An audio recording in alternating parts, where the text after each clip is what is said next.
Bismillahirrahmanirrahim. Assalamualaikum warahmatullahi wabarakatuh. Syukur alhamdulillah kita bisa berjumpa lagi di channel ini. Sholawat dan salam semoga selalu tercurahkan kepada junjungan kita Nabi besar Muhammad sallallahu alaihi wasallam.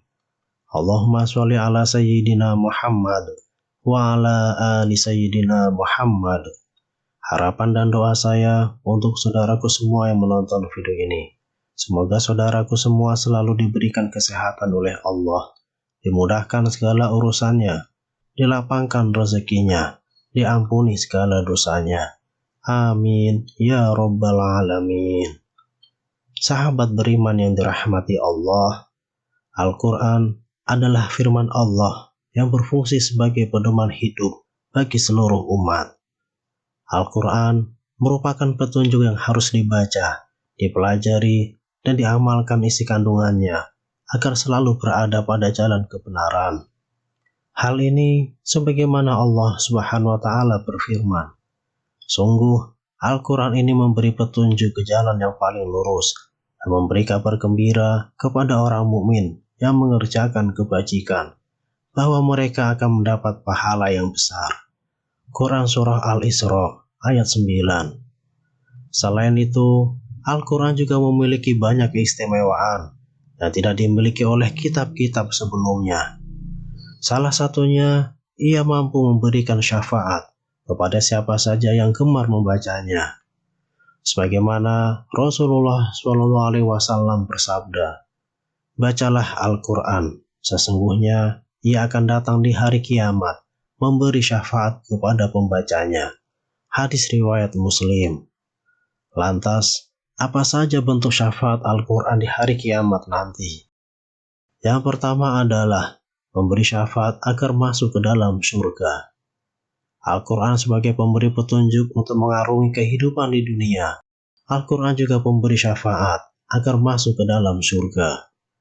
Dalam sebuah hadis, Rasulullah SAW bersabda, bacalah Al-Quran, karena Al-Quran akan datang pada hari kiamat nanti, sebagai pemberi syafaat bagi yang membacanya dengan tadabbur dan mengamalkannya.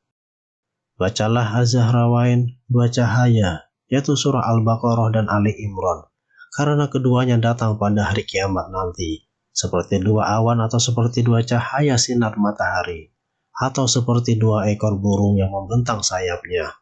Keduanya akan menjadi penjaga bagi yang rajin membaca dua surah tersebut. Hadis riwayat Muslim. Lalu yang kedua, dapat mengangkat derajat manusia di dalam surga. Selain memberi syafaat masuk surga, Al-Quran juga memberi syafaat mengangkat derajat manusia di dalam surga. Sebagaimana Rasulullah SAW bersabda, dikatakan kepada orang yang menjadi penjaga Al-Quran, bacalah dengan tartil, sebagaimana engkau dulu sewaktu di dunia membacanya dengan tartil. Karena sesungguhnya kedudukanmu atau tingginya derajatmu di surga adalah tergantung pada akhir ayat yang engkau baca. Hadis riwayat Abu Dawud dan Tirmizi. Para ulama menjelaskan bahwa setiap seseorang membaca satu ayat, maka ia akan dinaikkan satu tingkatan surga, hingga ia akan berhenti pada ayat terakhir hafalannya. Aisyah radhiyallahu anha berkata, sesungguhnya jumlah tingkatan surga itu sebanyak jumlah ayat Al-Quran, dan tidak ada satupun penghuni surga yang lebih utama atau tinggi tingkatannya daripada pembaca Al-Quran. Musannaf Ibnu Syaibah. Yang ketiga, dapat menghindarkan manusia dari hisab yang buruk. Setelah manusia dikumpulkan di padang mahsyar, di saat itu manusia akan menghadapi proses penghisaban amal perbuatan selama di dunia. Orang-orang yang hidup di dunia yang senantiasa membaca Al-Quran, mereka akan mendapatkan syafaat dari Al-Quran, sehingga terhindar dari hisab yang buruk.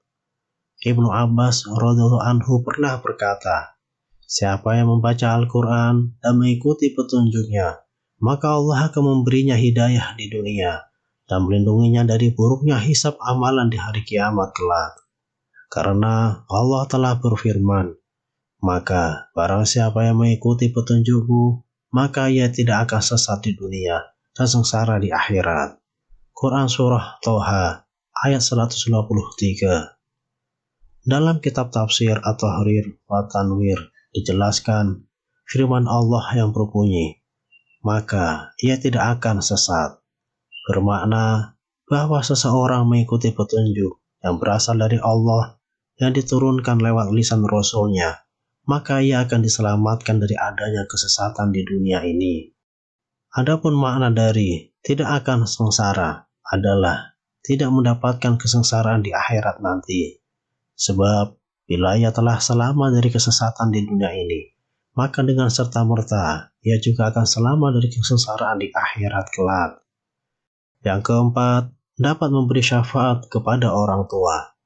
Al-Quran tidak hanya memberi syafaat kepada orang yang membaca Al-Quran saja, akan tetapi syafaat akan diberikan juga kepada orang tuanya atau orang tua dari pembaca Al-Quran.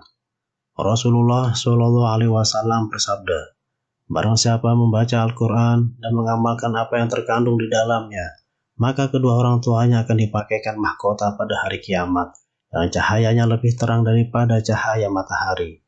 Seandainya berada di rumah-rumah kalian di dunia ini, maka bagaimana menurut perkiraan kalian mengenai ganjaran pahala orang yang mengamalkannya? Hadis riwayat Abu Dawud.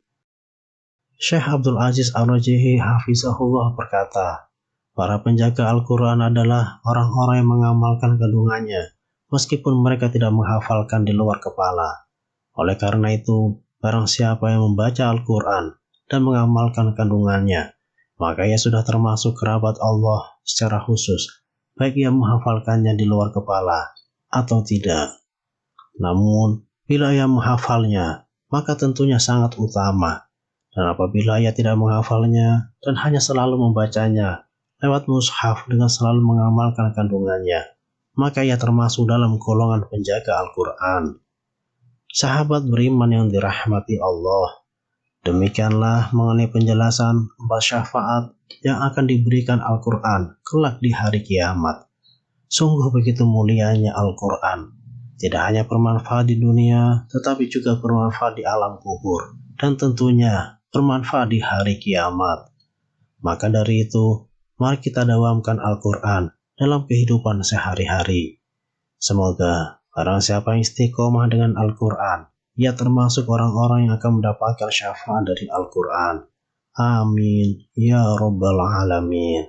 Wallahu a'lam bishawab. Demikian yang bisa saya bagikan. Semoga bermanfaat untuk kita semua. Wassalamualaikum warahmatullahi wabarakatuh.